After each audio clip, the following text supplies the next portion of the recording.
लगातार हम देख रहे हैं पूरे जम्मू कश्मीर में जिस तरीके से सियासी पारा जो है बढ़ चढ़कर बोल रहा है। इसी सिलसिले में जिले कुलगाम में भी इस हवाले से जो सियासी सरगर्मियां हैं काफी तेज बन चुकी है।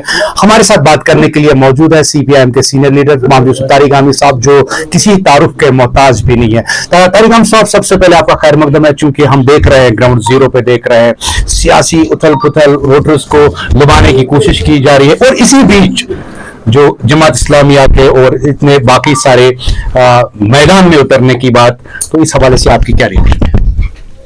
नहीं, अच्छा है कि डेमोक्रेटिक प्रोसेस में सब लोग शामिल हो जाए। वो हमने पहले भी कहा था, तब जब ये प्रोसेस कई लोगों के लिए उन्होंने ममनुआ करार दिया था जी, और उनका मानना था, कहना था कि ये कश्मीर के खिलाफ है, ये बल्कि यहाँ तक कह दिया कि ये इस्लाम के खिलाफ है, सब कुछ कहा गया। और वोट डालने वाले बेचारे कांप कर वोट डाला करते थे, वो भी दिन थे। और कई लोग हैं जो एमएलएस बने, कंटेस्टेंट बने, उनके रिश्तेदार वगैरह मारे भी गए।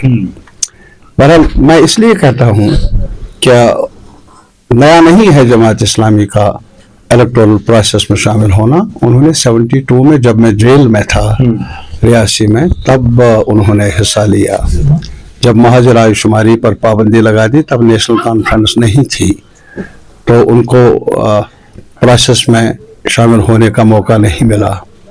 लेकिन इन्होंने तब भी लड़ा, और इन्होंने फिर आगे चलकर 83 में भी लड़ा, और उससे पहले 77 में भी जब जनता पार्टी की सरकार थी, उस जनता पार्टी में आरएसएस भी थी।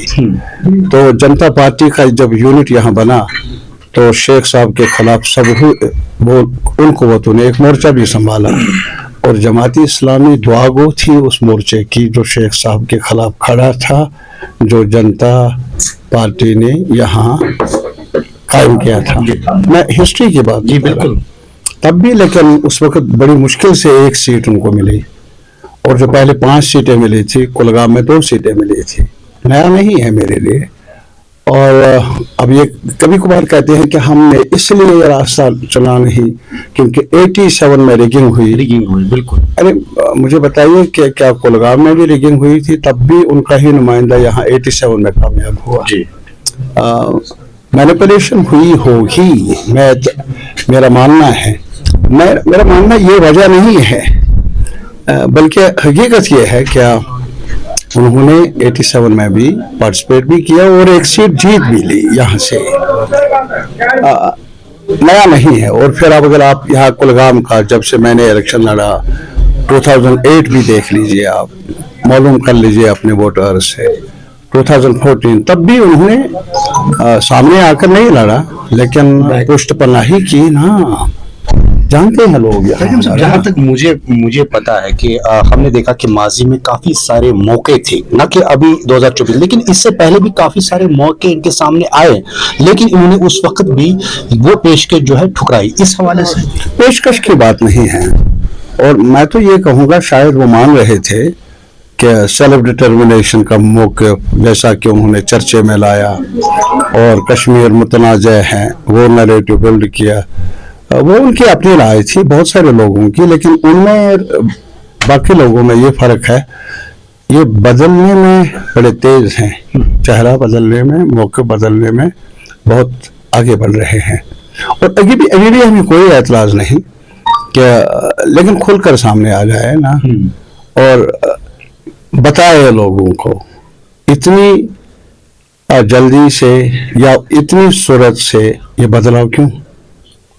कल तक जो गुनाह था, आज सवाब कैसे बन गया?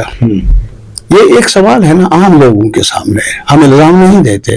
और फिर ये भी उनको बताना होगा, आज जो कश्मीरी जम्मू के लोगों को चैलेंजेस है, मसलन दफा 370 खत्म हुआ, 35 खत्म हुआ, लैंड राइट्स खत्म हुए, जॉब राइट्स खत्म हुए, रहन सहन मुतासर हुआ, इनको इस पर अपना मौक़िफ़ वाज़ेह करना चाहिए। कहाँ खड़े हैं?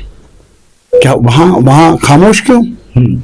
और कल अगर कोई इनमें से असेंबली में जाए, ये कहाँ खड़े होंगे? एक अलायंस होगी बीजेपी की, बिल्कुल, और दूसरी अलायंस होगी हम सब की, बिल्कुल। ये कहाँ खड़े होंगे? उधर जाएंगे या इधर रहेंगे? कहना चाहिए ना पहले ही लोगों को। मुंह छुपाएंगे तो ज्यादा। तरीका से एक आखिरी सवाल, चूंकि आपका जो वक्त है बहुत कीमती है, ये बता दीजिए कि अगर हम जिले कुलगाम की बात करें, कुलगाम कॉन्स्टिट्यूंसी की बात करें, जमात इस्लामिया का यहाँ पे काफी इन्फ्लुएंस रहा है, लेकिन अब की बार जो जमात इस्लामिया और सीपीआईएम के बीच में काफी टक्कर मानी जाती है, यहाँ पे सीपीआईएम अपने आप को कहाँ पाती है? ये आप लोगों से पूछ लीजिए। आप एज जर्नलिस्ट लोगों के पास आप भी जाते हैं और हम भी जाते हैं। ये मुकदमा अवाम के सामने है। मैं जिस जगह हूँ यहाँ भी लोगों से पूछ लीजिए, और यहाँ भी अलग अलग राय रखने वाले होंगे, लेकिन पूछ लीजिए। आपको नब्ज शनास बनने की कोशिश कर लें, नब्ज क्या है जी। और जहाँ तक मेरी राय का ताल्लुक है, इस इलाके के लोग बड़े हसास है। नकल और असल में फर्क करना बहुत पहले सीखा है, जानते हैं। उन्होंने एक मुश्किल दौर से भी कसबी सामना किया है, तजुर्बा है इनके पास, और चेहरा बदलने वाले वो भी जानते हैं और मुझे भी जानते हैं। मैंने कई उर्से से इनका प्यार भी देखा है और आज भी मुझे प्यार ही नजर आता है। बहरहाल मुकदमा आवाम के सामने है, मैं फैसले का इंतजार कर लूंगा। तारिक अमीर साहब, आपने हमसे बात की, आपका बहुत बहुत शुक्रिया। ये थे हमारे तारिक अमीर साहब, जिनका साफ तौर पर कहना है कि आने वाले समय में जो फैसला है वो लोग करेंगे और लोग ही अपने नुमाइंदे चुनेंगे। कश्मीर उज़्मा के लिए मैं कुलगाम से